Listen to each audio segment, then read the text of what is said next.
The crash. The proximity alarm screamed through the cabin as Dr. Alex Cooper fought with the controls of his research vessel. Warning lights painted his face in shades of red and amber, while the planet below filled his viewport with swirling purple and blue clouds. "Come on, come on," he muttered through gritted teeth, his hands dancing across the console. The engine had failed 3 minutes ago, and now he was riding nothing but momentum and rapidly depleting thrusters into an uncharted atmosphere. The vessel shuddered violently as it hit the upper atmosphere, heat shields groaning under the strain. Alex strapped himself tighter into his seat, watching altitude numbers plummet on his flickering display. Through the flames engulfing his ship, he caught glimpses of an alien landscape below, forests that seemed to glow with their own inner light, strange structures that could have been buildings or natural formations, and vast oceans that reflected the light of twin suns. The impact came harder than he expected. His vessel tore through the canopy of massive trees, each collision sending shockwaves through the hull. Metal screamed and twisted, systems sparked and died. Then, with one final bone-jarring crunch, everything stopped. For several moments, Alex simply breathed, checking himself for injuries. Bruised ribs? Possibly cracked. His left shoulder throbbed. Blood trickled from a cut above his eyebrow. But he was alive. Smoke filled the cabin, forcing him to activate his emergency respirator. The viewport had cracked, but not shattered, showing him a forest unlike anything he'd seen in 15 years of deep space exploration. The trees themselves seemed to pulse with bioluminescent light, and the air outside shimmered with particles that danced like living stars. His survival training kicked in. First, establish whether the atmosphere was breathable. Second, assess injuries. Third, locate water and shelter. He was reaching for his emergency kit when movement outside caught his attention. Figures emerged from the glowing forest, moving with cautious grace toward his wreckage. Alex's heart hammered as he tried to focus through the smoke and damaged viewport. They were humanoid, that much was clear, but their skin held a distinctive purple hue that seemed to shift with the ambient light. There were 5 of them, all female from what he could tell, wearing clothing that looked both practical and elegant. The leader stepped closer to his viewport, her large, expressive eyes meeting his. She raised her hand, palm forward, in what he hoped was a gesture of peace. Her lips moved, forming words he couldn't hear through the damaged hull. Then she pointed to her chest and said something that his failing translation implant managed to catch. "Aria." She gestured to him, then to the forest, then made a motion that clearly meant, "Come with us." Alex made a decision that would change 2 worlds. He reached for the emergency release. The truth revealed. The medical facility was unlike anything Alex had encountered in his travels. Walls seemed grown rather than built, with organic curves that pulsed with soft violet light. The air smelled of something between honey and rain, sweet but not cloying. He lay on a platform that adjusted to his body, supporting him perfectly while devices he couldn't identify hummed around him. "Your injuries are healing well," Aria said, her voice carrying an accent that made every word sound like music. She stood beside him, studying a holographic display that showed his vital signs in colors he'd never associated with medicine. "Our technology accelerates cellular repair. You should be fully recovered within 2 days." Alex watched her work, noting the way concentration furrowed her brow, how her purple skin seemed to glow brighter when she focused. She was beautiful in a way that transcended species, intelligent and compassionate in ways that needed no translation. "Thank you for saving me," he said quietly. "I thought I was dead." "We couldn't leave you," she replied, meeting his eyes. Something passed between them in that moment, a spark of recognition that made his breath catch. "Besides, your arrival may be more fortunate than you know." Before he could ask what she meant, the door opened and 2 others entered. The first was tall and commanding, with silver threads woven through her dark hair and bearing that spoke of authority. The second was male, older with kind eyes and the careful movements of a healer. "Dr. Cooper, the woman said, her voice formal but not unkind. "I am Commander Rena, leader of this settlement, and this is Dr. Kai, our chief medical officer." "Commander?" Alex said, trying to sit up. Arya's hand on his shoulder kept him still. "Rest," Kai said gently, moving to check the displays. "What we must tell you requires you to be calm and understanding." Rena pulled up a chair, sitting so she was at eye level with Alex. "Your trash was tragic, but your survival may be the answer to our greatest crisis." She paused, choosing her words carefully. 20 years ago, our sun began dying. The radiation it released before we could shield our world has had devastating effects on our population." "What kind of effects?" Alex asked, though something in her tone made him already guess. "Our males, 98% of them, became sterile. We have tried everything: genetic therapy, artificial reproduction, even searching other worlds for compatible species." He gestured to the displays. "Your biology, Dr. Cooper, is remarkably similar to ours." The implication hit Alex like a physical blow. He looked from Kai to Rena to Arya, seeing the desperate hope in their eyes. Carefully controlled, but unmistakable.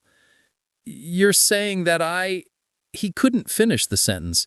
"We're not saying nothing yet," Rena interrupted firmly. "You are our guest, not our prisoner, and not our solution unless you choose to be."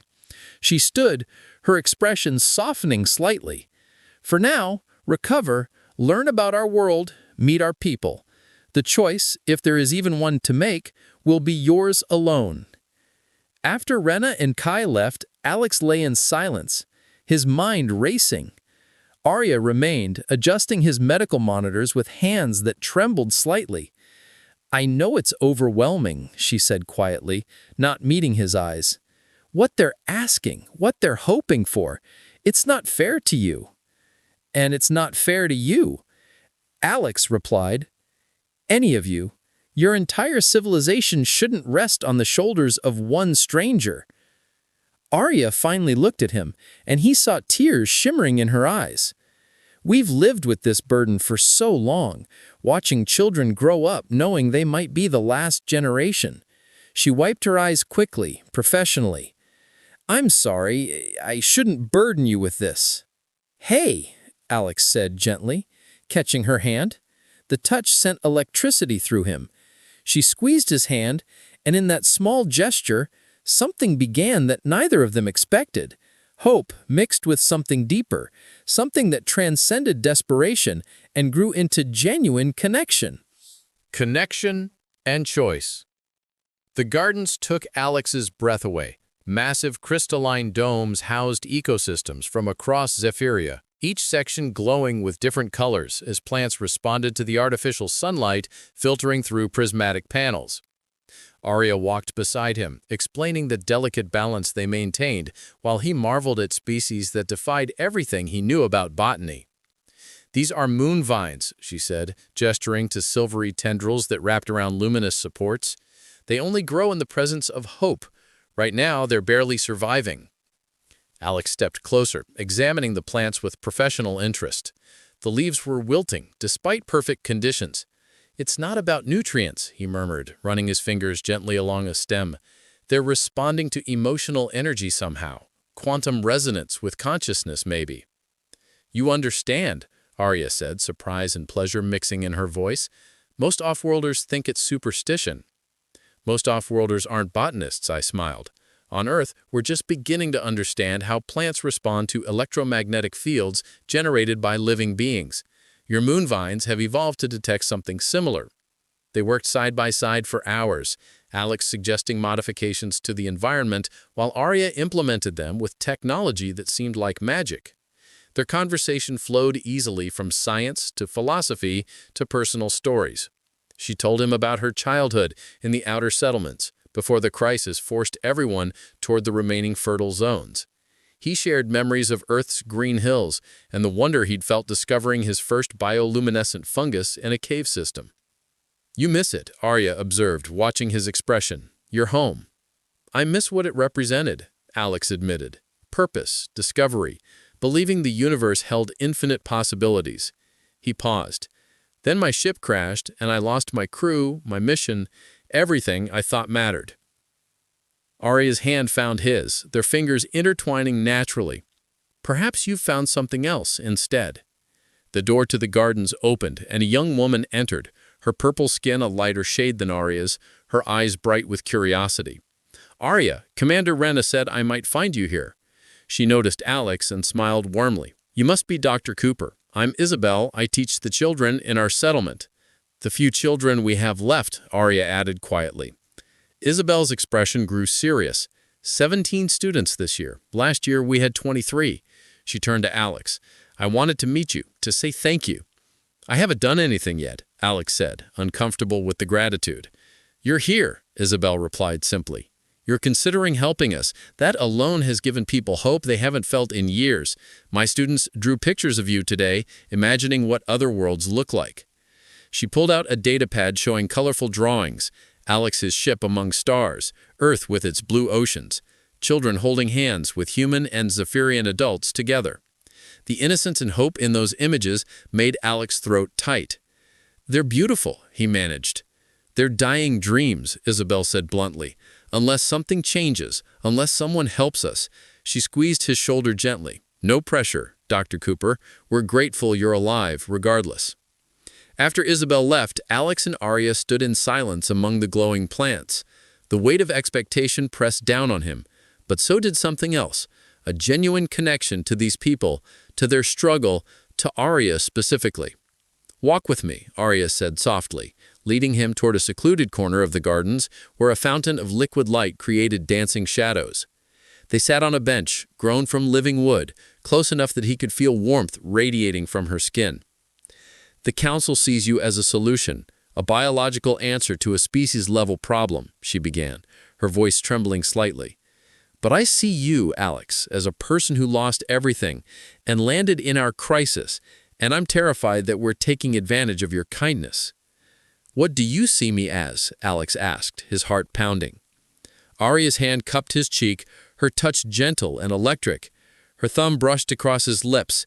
"As someone brilliant and compassionate, someone who makes me feel things I thought I'd forgotten how to feel, as someone I could fall in love with if circumstances were different."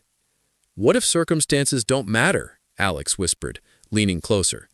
"What if I'm exactly where I'm supposed to be?" Their kiss was gentle at first, tentative, two people from different worlds finding common ground in attraction and understanding.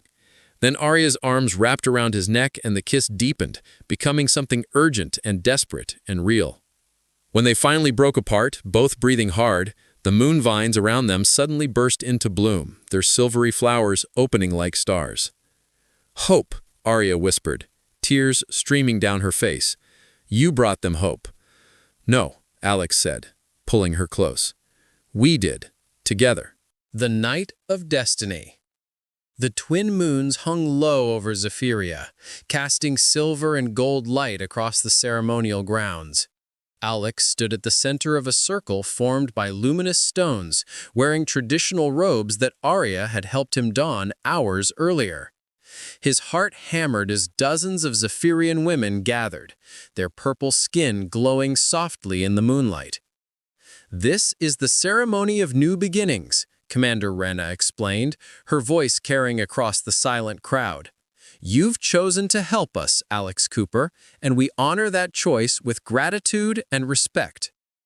Arya stepped forward from the crowd, her eyes locked on his. She wore flowing white fabric that caught the moonlight, making her seem almost ethereal. "The choice is still yours," she said softly, for his ears alone. "Even now, you can walk away." "I'm not going anywhere," Alex replied, taking her hands. "I choose this. I choose you. I choose hope." The ceremony began with singing, harmonies that resonated through his chest and made the air shimmer. Sarah, the cultural liaison who'd spent weeks teaching him their customs, came forward with a chalice of sweet liquid that symbolized unity. He drank, feeling warmth spread through his body. Then Arya led him away from the circle toward a structure grown from living trees, its interior draped with bioluminescent vines that provided soft, intimate lighting. The sounds of celebration faded behind them as the door closed. "Are you sure?" Arya whispered, her hands trembling as they rested on his chest. "I'm more sure than I've ever been about anything," Alex said, pulling her close. Their kiss was deep and passionate, months of growing attraction finally released. She guided him toward the sleeping platform, their bodies pressed together as clothing fell away. Her purple skin was warm beneath his touch, smooth and luminous. "You're beautiful," he breathed against her neck. "So are you," she replied, her voice thick with emotion and desire. Their lovemaking was tender and intense, two souls from different worlds finding perfect harmony. Arya's responses were both familiar and exotic, her touch sending shivers through him. They moved together slowly at first, learning each other's rhythms, then with increasing urgency as passion overtook them. "Arya," she gasped, her body arching against him. "I'm here," he whispered, holding her close. "I'm not leaving." Later, as they lay tangled together in the soft glow, Arya traced patterns on his chest. "The others," she said hesitantly, "if you're willing, they need hope too." Alex understood. This wasn't just about him and Arya. It was about survival of an entire people. Over the following weeks, he formed connections with others. Sarah, whose intelligence matched her beauty, Isabel, whose optimism was infectious, even Commander Rena, whose strength concealed deep vulnerability. Each connection was different. Each woman brought her own story, her own dreams. But through it all, Arya remained his anchor, the one who'd seen him first, who'd saved him, who'd shown him that sometimes crashing leads to exactly where you need to be. New beginning. 6 months after the crash, Alex stood in the medical facility watching Dr. Kai review results with barely contained excitement. "Positive," Kai announced, his voice breaking with emotion. 3 confirmed pregnancies, and early indicators suggest at least 7 more. He looked at Alex with tears in his eyes. "You've given us a future." The news spread through the settlement like wildfire. Alex found himself surrounded by grateful faces, by hope that had been absent for so long. But it was Arya's reaction he cared most. He found her in their gardens, tending the moon vines that now bloomed constantly. She turned as he approached, and he saw joy and love shining in her eyes. "Did you hear?" she asked. "I heard," Alex said, pulling her into his arms. "We're going to be parents." Arya laughed and cried simultaneously. "I never thought I'd say those words. I'd given up hope." "Never give up hope," he whispered, kissing her forehead. "That's what you taught me." They stood together watching the sunset paint the sky in shades of purple and gold. The settlement bustled with new energy, plans for expansion, for nurseries, for a future that seemed impossible just months ago. "I should send a message to Earth," Alex said. "Let them know I'm alive." "Will they understand why you're staying?" Arya asked. "I'll smile. I'll tell them I found something worth more than any mission. A home, a purpose, a family." He cupped her face gently. "I'll tell them I found love across the stars." That evening, Alex composed his message to Earth Command. He explained the crash, his survival, and his decision, but he didn't ask for rescue. Instead, he proposed an alliance between Earth and Zephyria, sharing technology and knowledge, building bridges between worlds. "They might think you're crazy," Arya said, reading over his shoulder. "They probably will," Alex agreed, "but they'll also see the potential. 2 civilizations helping each other, learning from each other." As he transmitted the message, Arya's hand found his, their fingers intertwining as they had done that first day in the gardens. Around them, Zephyria glowed with bioluminescent life. Above them, stars sparkled with infinite possibilities. "Thank you," Arya whispered, for crashing into our world." Alex laughed. "Thank you for catching me when I fell." Somewhere in the settlement, Isabel was already planning lessons about Earth for her growing number of students. Sarah was drafting cultural exchange protocols. Commander Rena was sketching expansion plans for a civilization that would no longer fade away. And in the gardens where moonvines bloomed eternal, two people from different worlds held each other close, watching their future grow in the space between stars.